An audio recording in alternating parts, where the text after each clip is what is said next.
Get the pen, y'all. Get the pen. It's time to get the pen. We should always be ready to get the pen. Get the pen.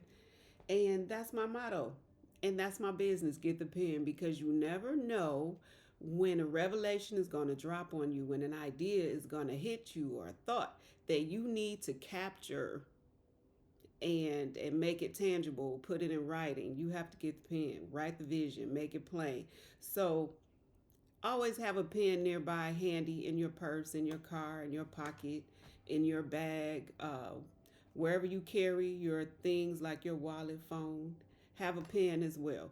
Have a pen and have a journal or something to write on so you can always capture your plans, your goals, your notes. Sometimes things just fall on you at the most unexpected times. Uh, Sometimes you might be in the shower, you might be using the bathroom, you might be driving. A lot of times when we have that focus time where we're not interacting with another human, but it's just us and God, that's when He speaks. And sometimes we need to capture those moments and those thoughts. So you never know when you're going to have a get the pen moment, when it's going to be time to get the pen so that you can capture an idea or a thought, something you need to share, an idea that can change your life, information that can change somebody else's life. You just never know. So we should always be ready to get the pen. My name is Janine, and this is the Get the Pen channel. Thank you for joining me. I hope you like, share, and subscribe. As you can see, I am donned in my Lions gear. I'm Detroit all day. I got my Sheafy earrings on, Sheafy McFly, Detroit artist. So I'm Detroiting today. And I am capitalizing on this winning energy. I'm capitalizing on the winning season. I am capitalizing on the momentum that is happening in Detroit. Catch the wave, catch the wave. I'm telling you to do it too. Surround yourself with winning energy because it is winning season and we want some of that. That winning energy is contagious. I believe it is contagious and I want some of it. So I'm here and I'm trying to gather it for myself and I'm trying to shoot it off to you and share it with you. One thing my dad always used to say to me is that whatever you believe is real, is true. If you believe that it's your winning season, then it is. If you doubt that it is your winning season, then that's true too. I believe Henry Ford penned that quote as well, similar to my dad's. He said, "If you if you believe it is, then you're right. If you believe it isn't, then you're right." So our beliefs construct our lives. Our beliefs determine where we're going. Okay, so be careful of your beliefs, be careful of your thoughts, be careful of your words, and always tell yourself things are going to work out. I don't care what it looks like. You have to believe that things are going to work out. And I believe that if you believe that things are going to work out, then you're right.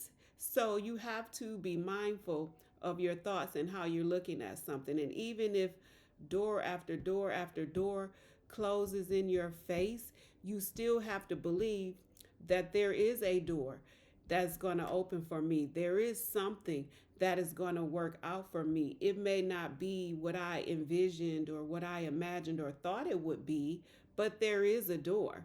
And you have to just keep walking, keep moving, and know that you're going to come across that door at some point.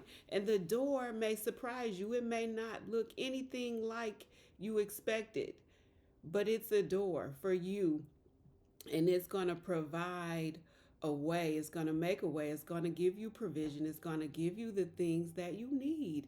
You just never know. I'm telling you, and I could tell you countless stories where I didn't know how something was going to work out. I didn't know where the money was going to come from. But then, out of nowhere, here God is with a blessing. And that's just what He does. He provides, and you just have to trust Him as your provider. And this morning, I was in a conversation with a friend, and I had to remind her to be kind to herself. And I want to remind you to be kind to yourself. Sometimes we are hard on ourselves when we feel like we were procrastinating or we didn't do something that we feel like we should have done and that we're not where we think we need to be, we have to give ourselves grace. And sometimes it's not so much procrastination, it's just that we're not in alignment yet. We're not in position for certain things to happen. We're not in position to receive that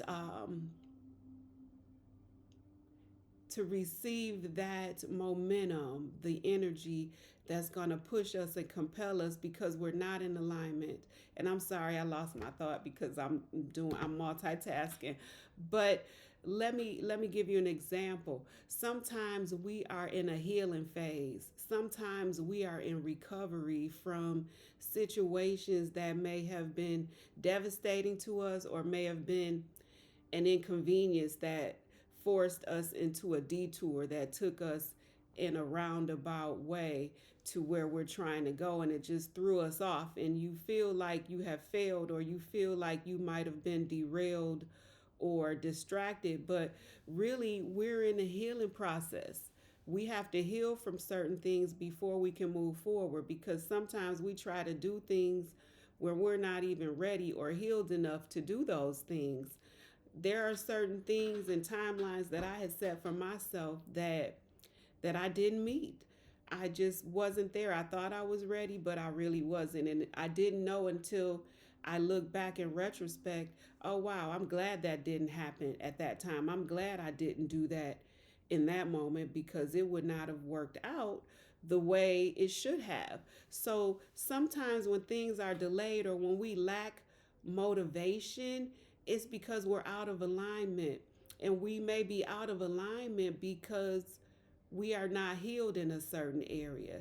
So if we recognize that in ourselves, then we can work on our healing. And once you heal and get in alignment, there's nothing that can stop you. You won't be able to sleep at night unless you're working on this goal. And these resources will start coming to you, the resources that you need to make your goal or dream happen will just start presenting themselves to you, and it will be undeniable. And there's no way you can ignore it or procrastinate, because it's right there in your face, and you're going to be compelled to move forward. Whether it's your weight, I remember when I was struggling with my weight, and it's been an ongoing battle since my teens. Um, I remember being in a place where I was just so unhappy with myself, so upset with myself, so disappointed in myself because I couldn't stick with goals I had set for myself and tasks. I just couldn't complete them. I was just in a sunken place, feeling stuck. And then God knew the desires of my heart, but I just wasn't healed enough to move forward with a lifestyle change. But once I got healed, man, you couldn't stop me. I could not be stopped. There were times where I wanted to write, I wanted to produce things, put things together, and just could not formulate a thought because I was not healed in that area. But once that healing came, those thoughts just start popping. So whether it's a money struggle, whether it's weight, or whether it's going back to school or making a move to make things happen, you may need to examine yourself, do some self assessment to see what areas you need to be healed in and get in alignment with those things. And then once those resources start presenting themselves to you, you can't help but move forward. You're going to wake up in the morning feeling so excited for the day to move forward with your plans to make your dreams come true.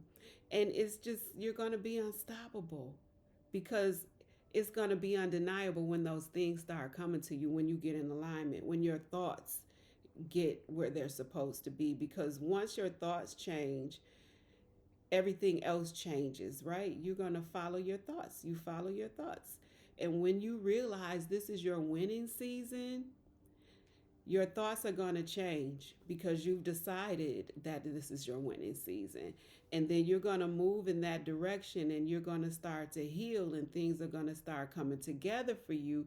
And next thing you know, that momentum is going, and your winning will become obvious to everybody around you and even to yourself. So Keep your pen handy. Have your pen handy because you never know when that get the pen moment is going to hit you, and you're going to start writing things down. You're going to capture the revelations and you're going to reread them because that's going to be reinforcement to remind you who you are, what you have, and where you're going. And that momentum, that's how you keep your momentum going, by reminding yourself, by renewing your mind. When you wake up in the morning and you get in alignment with the day, this is what I'm going to do, this is what I'm working on. You're going to have your planner, your calendar with everything written out. And even if things don't go the way you plan, or have them written out, they're going to work out. But at least you have a goal that's going to give you some momentum, and you have a plan and a strategy that's going to give you that momentum that you need. Now, if God redirects, that's fine. That's fine because that means He has a better way for you. He has a different route that's better than the one that you planned. So let's just go with it, roll with it. Have your pen ready, capture those thoughts in those moments, capture those instructions, the directions, the directives that you receive, because you're going to need them. It's Get the Pen moment. My name is Janine Folks. I hope you subscribe, like, and share. Visit me sometime at getthepen.net or on social media, Janine Lachelle, Janine Queen. Thank you guys. Have a good one.